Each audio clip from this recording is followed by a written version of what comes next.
You're listening to the Cyberwire Network, powered by N2K.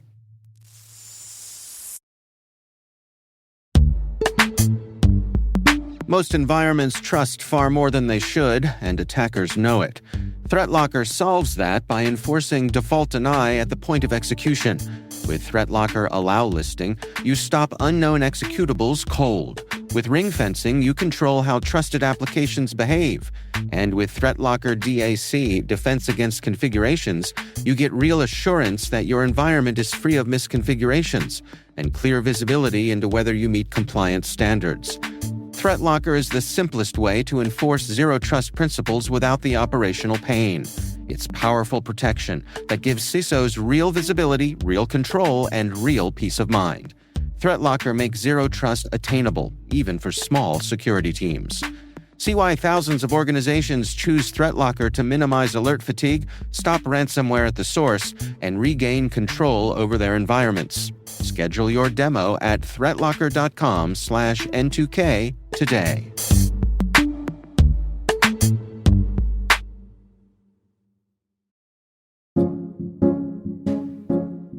Hello, my name is Deepen Desai, and I am the Global CISO at Zscaler.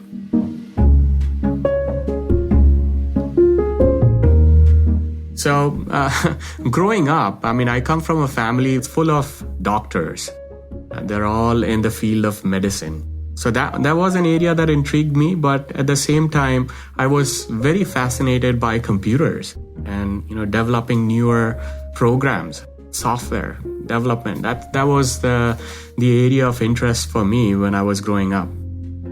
It was really interesting the way I ended up in the field of cybersecurity. This is more than 20 years ago. I was introduced to an online game where there were folks literally cheating, right? Terms such as hacking, aimbots, a lot of the features that some of the gamers were using to take advantage, to gain advantage over the competition.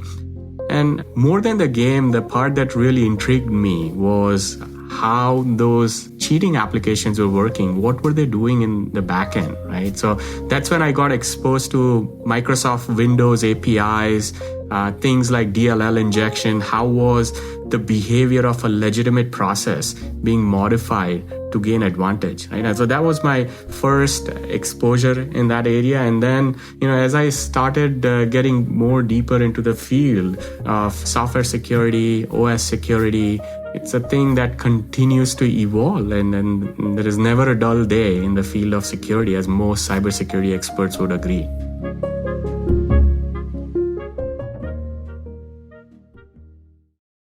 Right at the master stage, right, all my coursework was focused on software fundamentals, OS fundamentals, and then with inclination towards cybersecurity. So I created a client that is able to detect any kind of DLL injection, any kind of attempt to modify that legitimate application behavior. So that was the first thing. Then I was able to get an internship at a startup that was building UTM appliances back in the day. And then the next opportunity from there onwards, I got to build detection technologies. That was at Dell SonicWall, where I influenced some of the detection technologies on the cloud side, some on the next generation firewall that was introduced. And that really was very, very satisfying, because now you're doing something that you love doing, and it's having an influence in protecting thousands of organizations around the globe.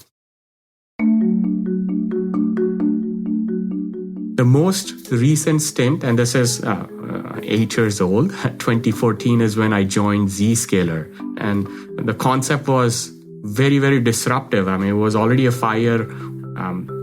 We came up with this security cloud platform where, the organizations around the world that were struggling to manage those appliances and point products, now we're offering that as a service, right? So the entire security stack is in the cloud.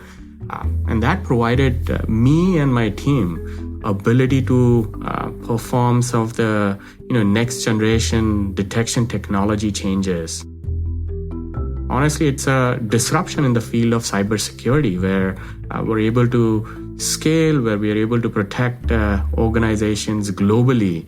Even in the situation where pandemic hit, most organizations that were using the older technologies were struggling, whereas of the organizations that were using what we have built, they were excelling, and we continue to see more and more adoption as well. When I'm in the group of doctors, which is on the family side, I always call myself, hey, I am also a doctor, but in the field of treating digital viruses. Just like you guys treat physical viruses targeting human body, we are the internet doctors trying to make sure it's a safe place and protecting the organization.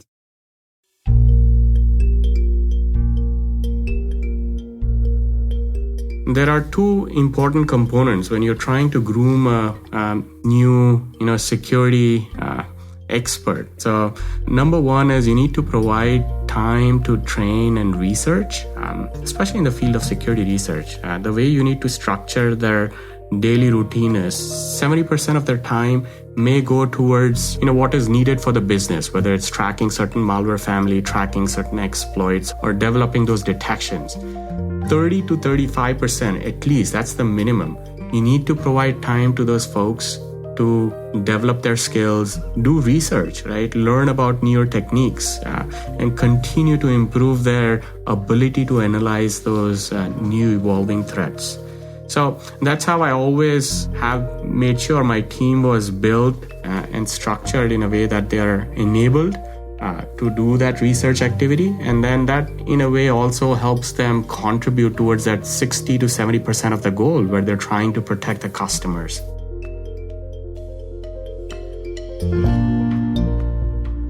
For the folks that are aspiring to get into the field of cybersecurity, my number one recommendation is to have strong fundamentals on software development side as well.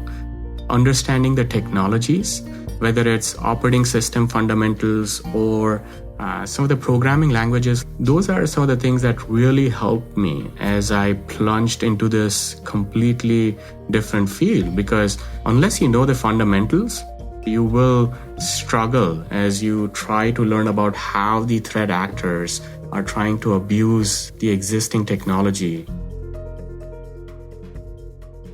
I'm really proud of two things, and that's honestly the areas where I would love to be remembered as well. So number one is, there is a significant skill shortage when it comes to the field of cybersecurity. So every time when I hire someone, the team that I've built, it brings me immense pleasure as I see them progress through their career, them developing newer skills, them picking up newer responsibilities. I still remember my first team that I built 15 years ago. Most of those guys are leading key technologies at many of the major security vendors, and some of them are still with me. So that's one area where I would like to be remembered as a mentor that helped get them into the field and learn and allowed them to pick up some of the newer stuff. The second piece is the detection technologies, especially aimed towards the zero trust, the cloud-based security, where I had some exposure at my previous job, but at Zscaler, it's been to the next level. So getting remembered for solving the problem of legacy security architecture and helping thousands of organizations, especially during the time of pandemic, to keep their users secure.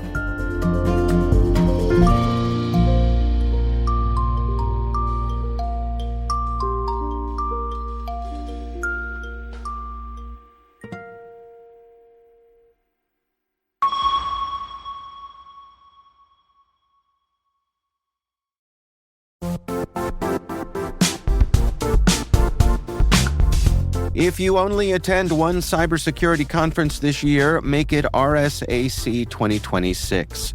It's happening March 23rd through the 26th in San Francisco, bringing together the global security community for 4 days of expert insights, hands-on learning, and real innovation. I'll say this plainly, I never miss this conference. The ideas and conversations stay with me all year. Join thousands of practitioners and leaders tackling today's toughest challenges and shaping what comes next. Register today at rsaconference.com/cyberwire26. I'll see you in San Francisco.